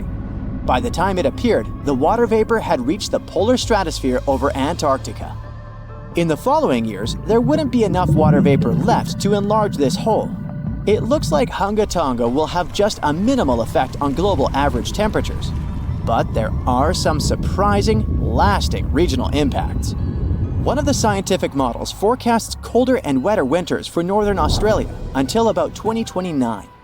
In North America, it predicts warmer winters, and Scandinavia could have even colder winters. This is just one study though, and one approach to understanding how the eruption of Hunga Tonga can change our weather. We do have at least one example from history when a volcano eruption changed the world. Over 2 centuries ago, in 1815, Mount Tambora erupted and caused the year without a summer. In the following year, the winter was unusually cold and wet weather across Europe and North America. A recent study confirms that 1816 wouldn't have been this cold without the volcanic eruption. The immediate effects of the eruption were catastrophic, with tsunamis destroying homes, claiming 10,000 lives, and 80,000 more who fell ill in the aftermath. The eruption of Mount Tambora was one of the strongest in the last 1,000 years. It had ejected an enormous amount of sulfur dioxide into the stratosphere, which quickly spread across the world. It resulted in the coldest year in at least the last 250 years. In May, frost wiped out most of the crops in New York, Massachusetts, New Hampshire, and Vermont. By June, heavy snow covered the ground in Albany, New York, and Dennisville, Maine, and New Jersey had 5 straight nights of frost. The cold continued into late summer, which should have been the harvest season. In July, lakes and rivers were still frozen as far south as northwestern Pennsylvania, and frost stayed in Virginia until late August. Temperatures would drop from above normal summer highs to near freezing within just a few hours. The weather was completely unpredictable. Prices of food skyrocketed. The cost of oats for horses, which were the main mode of transportation, also rose sharply. Some people believe this situation inspired Carl Drees to invent the bicycle in 1817 as an alternative transportation method. Tambora changed weather patterns completely for not just 1, but 3 years. The whole planet got colder, and as crops failed, probably at least 1 million people starved. Scientists don't have solid evidence of volcano eruptions that have taken more lives than Tambora. But the Krakatoa eruption in Indonesia in 1883 is far more famous than Tambora because information about it spread worldwide via telegrams and photos. Its final blast was the loudest recorded sound in history, and people could hear it on 10% of the entire Earth's surface. The eruption started a tsunami with waves about half as tall as the Statue of Liberty. Still, it was less powerful than Tambora's eruption. The island that once hosted Krakatoa disappeared in the eruption, but new eruptions began less than 50 years later and created the Child of Krakatau cone in the center of the caldera of the old eruption. The new volcano still comes to life from time to time. Mount Vesuvius's eruption, which took down Pompeii, is one of the most well-known volcanic disasters in history. It took around 2,000 lives, much fewer than Tambora. According to a famous Roman author of that time, the eruption lasted 18 hours. Pompeii was covered by a layer of ash and pumice that was thicker than twice an average human height. The nearby coastline also changed dramatically. In today's world, the after effects of volcanic eruptions are often more dangerous than the eruption themselves. Thanks to advances in technology, we can now predict volcanic eruptions more accurately and use safety measures like evacuations and flight cancellations.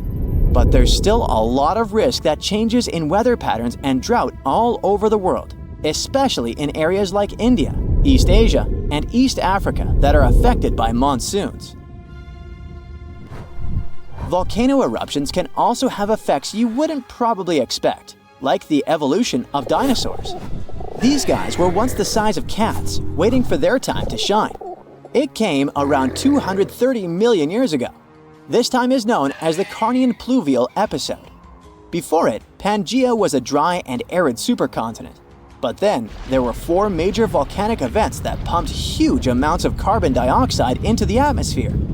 Global temperatures and humidity spiked because of it. These massive eruptions most likely happened because of the Wrangellia Large Igneous Province eruption in what is now British Columbia and Alaska. This prolonged volcanic activity created the right conditions for dinosaurs to blossom and diversify, and also for the rise of other groups, like modern conifers, ferns, crocodiles, turtles, insects, and early mammals. With higher temperatures and more rainfall, terrestrial plants have evolved, and humidity-loving ones have become dominant. Without those changes in the world, we could have a completely different natural history. There's some solid proof that volcanic activity has really changed the weather patterns back then.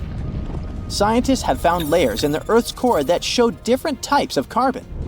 It means there were 4 massive releases of carbon dioxide into the atmosphere. The data on mercury and carbon together shows that the spike in mercury levels was thanks to a major volcanic event that affected the global carbon cycle, and not just local eruptions. So look at this narrow passage between the north of Morocco and the southern part of the Spanish region. It's called the Strait of Gibraltar. There are only 8 miles between the two continents, but for some reason, there's no bridge, despite people having been dreaming for centuries about connecting these two regions. There are places in the world where a bridge over water stretches for a much greater distance. For example, the Lake Pontchartrain Causeway near New Orleans, Louisiana, goes for 24 miles, which is 3 times the length of the hypothetical bridge between Africa and Europe. That's listed in the Guinness Book of World Records as the longest continuous bridge passing over water. It consists of 2 parallel bridges and connects the urban area of New Orleans with small settlements in the north of Lake Pontchartrain. 9,000 concrete piles hold more than 1,000 decks above the water. This large-scale structure was built in the middle of the 20th century. It only took 14 months from the start of construction to its completion. American engineers created a unique technology for attaching concrete piles to the base of the bridge, and this bridge is still functioning. So, what's the problem with building a shorter bridge to connect Africa and Europe? Let's first find out the value of the 8-mile bridge that could connect 2 continents and the reason why everyone is talking about it. In fact, the value of such a bridge would be enormous. Diamonds, oil, minerals, Africa is full of valuable materials, and Europe is happy to buy these things. This theoretical bridge could allow people to transport things for trade quickly and comfortably. But now, the exchange of goods between Africa and Europe is only possible thanks to airplanes and cargo ships, and airplanes are extremely expensive because of hefty fuel price tags. In addition, air travel is often delayed because of bad weather. There are long customs procedures and transportation from the airport to the destination. Ships can also be a problem. The narrow area of the Mediterranean Sea, where the 2 continents are closest to each other, is a dangerous place because of storms and strong currents. The transportation of your diamonds is highly dependent on weather conditions. The second advantage of such a bridge would be the creation of tens of thousands of jobs. People from Europe and Africa would build hotels, ports, parks, and even small towns for each other.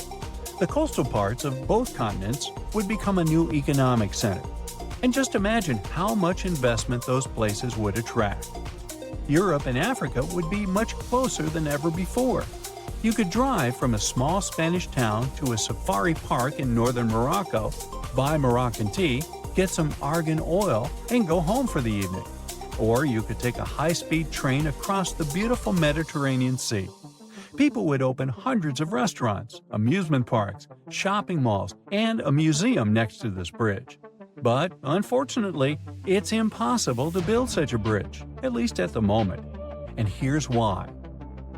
The main problem is the Strait of Gibraltar itself, because of its strong currents and seismic activity. How can you start large-scale construction if, in a couple of days, an underwater earthquake can trigger giant waves and take all the ships underwater? Even if you build a bridge, rapid streams of water that constantly change direction can shake the entire structure and tear the connecting parts of the construction. The bridge over the Strait of Gibraltar must have a strong, sturdy system that will withstand seismic activity. Huge resources are required to create such a complex structure. Despite the dangerous passage between the 2 continents, it remains one of the busiest points in the world. It's the only place on the planet connecting the Mediterranean Sea and the Atlantic Ocean. About 300 ships pass through this area every day. Not only merchant ships, but also fishing vessels and tourist boats. There are not so many places in the world where you can watch whales coming out of the water. Not only people, but also marine creatures often visit this passage because of the peculiarities of the sea currents. But we'll talk about that later. Another problem is the depth of the strait. In simple words, any bridge over the water is built on long metal piles.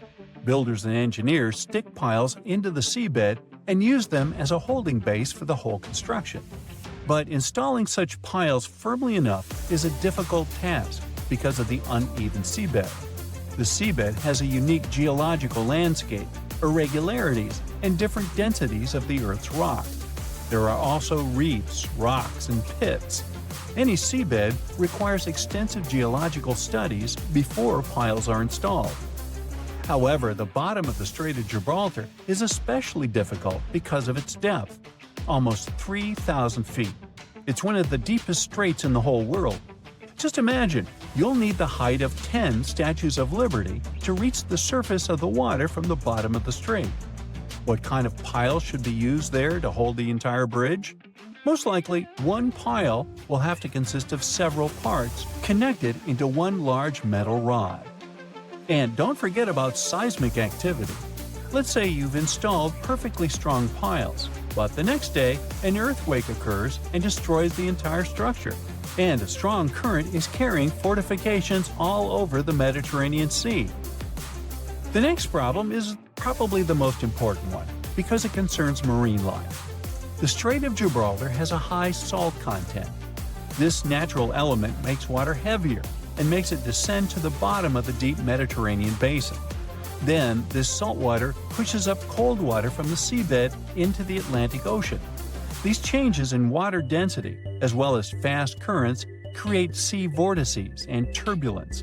It's like a raging cauldron of cold water that raises a lot of nutrients to the surface. The hollows and hills of the Strait of Gibraltar are filled with different substances and sunlight, and this creates ideal conditions for the formation of phytoplankton. Whales, dolphins, and other marine creatures adore this delicacy. That's why you can see about 7 species of whales and dolphins in this place. What might happen to phytoplankton after the start of global construction? Carbon dioxide, crushed rock, tons of dust and ashes, falling building materials, all of this could significantly pollute the environment. Without phytoplankton, many fish would go extinct. Without fish, thousands of fishers wouldn't be able to get food and earn money. But even if the bridge was built, cars and trains would continue to pollute the air and water. This disruption of the delicate balance in this narrow strait can lead to larger-scale environmental disasters. Dolphins and whales may leave to look for food elsewhere, and thus take resources from other marine inhabitants. Like falling dominoes, one problem can follow another. And all this because of one bridge. In 2007, the Spanish Ministry of Environmental Protection introduced speed limits for all ships sailing through the strait in order to not disrupt the delicate balance of nature. At the beginning of the 20th century, a French engineer proposed a project of a bridge, but it was rejected because it was too complicated and costly. People also tried to develop a 23-mile-long tunnel, but this project also faced financial and technical difficulties. People are still dreaming of a bridge over the Strait of Gibraltar. Perhaps, in the future, when we develop cooler technologies, we'll be able to build this thing. Oh, by the way, there hasn't always been water between these two regions. In the distant past, the two continents were connected. The entire Mediterranean Sea is the remains of the Tethys Sea that existed before the era of dinosaurs. Then the African and Indian plates collided with the Eurasian one, and the Tethys Sea completely disappeared. In its place, a land bridge was formed that separated the Mediterranean Sea from the ocean. Without access to water, the sea dried up about 6 million years ago. But then, when the bridge came down, the water began to fill the dried-up pool. For tens of thousands of years, the narrow plate sank lower and lower, and the Mediterranean Sea eventually got its current water levels. It's been there for over 3 billion years, but now some of the Earth's oldest crust is falling apart. Today, our continents seem stuck in place, but over a long time, they've moved and shifted around a lot. It's all thanks to tectonic activity, which makes part of Earth's surface slowly slide around like pieces of a giant puzzle. Some of the most stable parts of these puzzle pieces are called Cratons. Cratons are super old and strong sections of rock that form the roots of continents and keep them together. The North American Craton is one of them.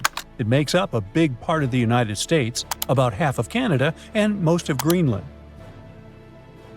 Scientists have singled out about 35 of these big ancient Cratons around the world. They mostly stayed in the same place for hundreds of millions of years because of how strong they are. But in 2014, they discovered that cratons might not be as indestructible as they thought. Some cratons had lost parts of their strong roots because of certain geologic processes and became thinner. It looks like cratons could become less stable if they go through more tectonic changes.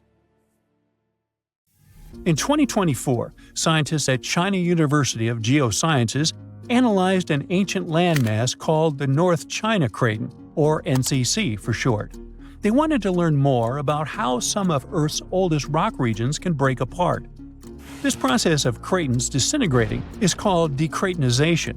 The NCC is so interesting to study because it has three main parts: the Western Bloc, the Eastern Bloc, and the Trans-North China Orogen, a zone that lies between the two blocks. Scientists found that during the Mesozoic era, the Eastern Bloc lost its deep ancient roots because of the strong Earth movements called tectonomagmatic events.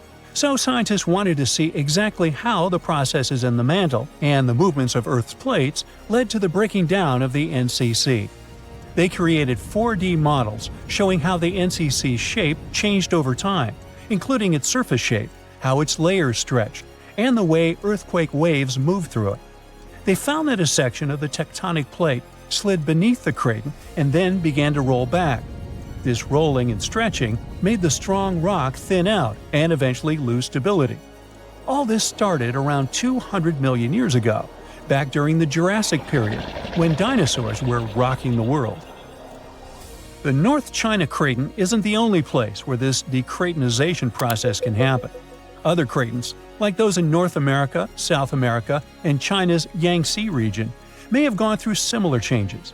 Scientists say this shows how the continents on Earth have slowly changed and evolved over billions of years. And it looks like, when it comes to geology, there's no place that is 100% safe from changes, but it's no cause for alarm.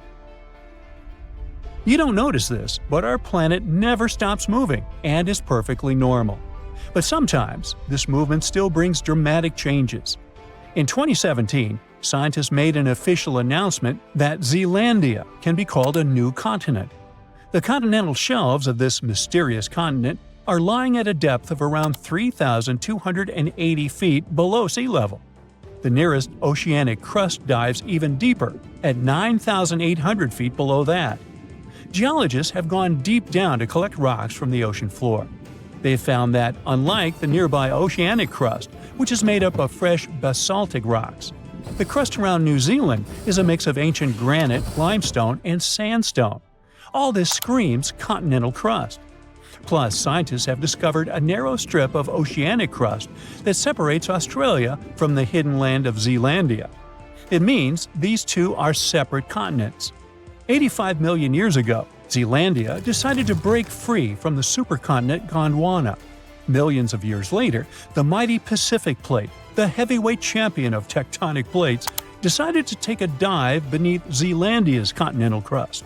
And that's how the root of Zealandia, that connection to its continental crust, broke off and went into the depths below. And that's not all the tectonic news from this part of the world. 120 million years ago, Australia and Antarctica were a single piece of land. They went their separate ways, but Antarctica didn't leave empty-handed. Today, there's an oceanic plateau in the Indian Ocean. Long ago, it was connected to another lost continent, the Kerguelen microcontinent. Scientists believe that it made a land bridge between India and Antarctica. To find out what it was like, we can look at a tiny archipelago in the southern Indian Ocean. These islands are all that is left of the ancient landmass. They have a cold climate and feature glaciers because they're so close to Antarctica. But in the past, the weather here must have been temperate with plenty of rainfall. The animals and plants would have been similar to those that live in tropical regions today. Another lost and found continent isn't hiding in the ocean, but under Europe. It's called Greater Adria, and it collided with Europe and started to sink under it around 100 million years ago. Today it lies beneath Italy, Greece, and the Balkans. Its size and even shape match that of Greenland, the world's largest island. Greater Adria is no longer visible, but it left some clues. Part of it was embedded in the Alps. The other chunks are part of present-day Italy and Croatia, on the other side of the Adriatic Sea.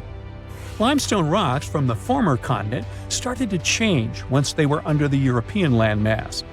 Great heat and pressure spread over tens of millions of years changed their structure, and that's when the limestone left the chat and the marble took its place. Greater Adria wasn't a solid piece of land like the big continent we see today, but more like a giant shallow shelf underwater. Over time, sand, mud, and other stuff settled on this shelf and slowly turned into rock. Greater Adria might have been a little like Zealandia or the Florida Keys, a chain of small islands sitting in a shallow sea. Above the water, there were probably lots of little islands and archipelagos, and beneath the waves, there were colorful coral reefs filled with marine life. If you lived back then and had a scuba tank, it would have been an amazing place to dive and explore. So, with all the things going on with the Cratons, who knows? We could see a new continent in the future. Plus, studying the Earth's crust even deeper can change history as we know it. Scientists in Copenhagen have made an amazing discovery about the real birthplace of Scandinavia, and it's not where we thought. After studying sand and rock from remote parts of Finland, they found out that Scandinavia's roots actually came from Greenland over 3.75 billion years ago. This means the area where Nordic countries are now is 250 million years older than the scientists had previously believed. And we now know, thanks to the tiny crystals called zircons found in Finnish river sands. When scientists looked closely at their chemical makeup, they realized the age of crystals matched the rocks found in Greenland, not Scandinavia. They used special techniques to analyze elements like uranium, lead, lutetium, and hafnium, and discovered that Scandinavia's rocky base most likely broke off from Greenland billions of years ago. A small seed of land probably started drifting across the Earth's surface over hundreds of millions of years. This piece eventually settled where Finland is today. Over time, new layers of rock formed around this seed and slowly turned into the Scandinavia we see on maps now. The same study could help us rethink how the continents on Earth first formed. The most accepted theory is that the continental crust began growing right when the planet was formed. But new studies show that the signs of continents only started growing a billion years later. The scientists explain that Earth's continents may have begun as tiny seeds of ancient crust in different places. These seeds grew over time, forming the landmasses we know today. These ancient seeds aren't just found in Scandinavia, but also in Australia, South Africa, and India. Scientists aren't sure if all these seeds came from the same place or if they grew separately in different parts of the world. So there's still a lot to learn, and scientists need to keep digging to figure out if all these ancient seeds are related to each other. Our planet has 5 oceans: the Pacific, Atlantic, Indian, Southern, and Arctic. Not counting Billy Ocean. But it seems there's a 6th one out there too. It's just that you can't see it. Scientists have found evidence of large amounts of water hidden in the transition zone. That's the boundary layer that separates the upper and lower mantle of our planet. That boundary goes hundreds of miles deep down below the surface. Natural diamonds usually form in the mantle, but at depths of up to 155 miles. Some of them are very rare. They may come from deeper depths. That was the case with this fascinating diamond that formed 410 miles below the surface. The gem was big enough for scientists to study it and determine what it was made of. They were surprised when the composition of this very rare diamond showed that it was formed in pretty watery conditions. Because of that, such a diamond wouldn't be worth much in jewelry stores, but it was priceless in the lab. So, could this mean there's an ocean under the surface of our planet? It would definitely get us closer to the idea Jules Verne had about this whole magical secret world inside Earth, including the ocean. But that's not exactly the case. The water is there, true, but it's not like you can enjoy the view watching waves splashing around like on the surface of our planet. The water is actually stored within the minerals. That's why this area is so wet. Let's now move to Africa to keep up with the story, or to be more specific, to a spot called the Afar region. It's part of Ethiopia and a place where three tectonic plates meet. Tectonic plates are large pieces of our planet's crust that slowly move. These movements cause earthquakes and produce volcanoes, mountains, deep underwater valleys we call trenches, and so on. And the Afar Valley is where the Arabian, Somali, and Nubian plates meet. Together, they form an intersection in the shape of a Y. Why? Let me tell you. These plates are moving all the time. The Somali plate is moving southeast toward the Australian and Indian plates. The Arabian plate is moving north, getting closer to the Eurasian plate. At some point, it will close the Persian Gulf. This movement of plates has created something we call the Great Rift Valley, considering there are, all these cool rifts. The Aden Ridge to the east, the Red Sea Rift to the west, the Oculus Rift and the East African Rift to the south. But the East African Rift is something we want to focus on, because this one could be the key to this potential sixth ocean, but this time on the surface. A continental rift is a spot where two tectonic plates that form a single continent start to separate. Here it's the Somali and Nubian plates. Together, they're parts that make up Africa. If they keep moving in separate directions, this currently continental rift may become what we call an oceanic spreading ridge. In other words, when the plates are far enough apart from each other, there will be an enormous crack between them. This way, magma will freely flow up from beneath them. It'll be cool and eventually start creating a new ocean floor. Africa will be split into two parts, and there will be a new ocean flowing between what will turn into two mini-continents. Nope, it's not time to get your swim trunks and sunscreen yet. Even if the Somali and Arabian plates do move far enough to form an oceanic spreading ridge, it'll take millions of years before this happens. So I guess it's more interesting to stick to exploring this sixth ocean below the Earth's surface for now. The idea of subsurface oceans goes beyond the borders of our planet. It's possible many moons and planets out there have them too. Our home planet is the only one we know about with consistent bodies of liquid water on the surface, true. In our solar system, we circle around the Sun in something called the habitable zone.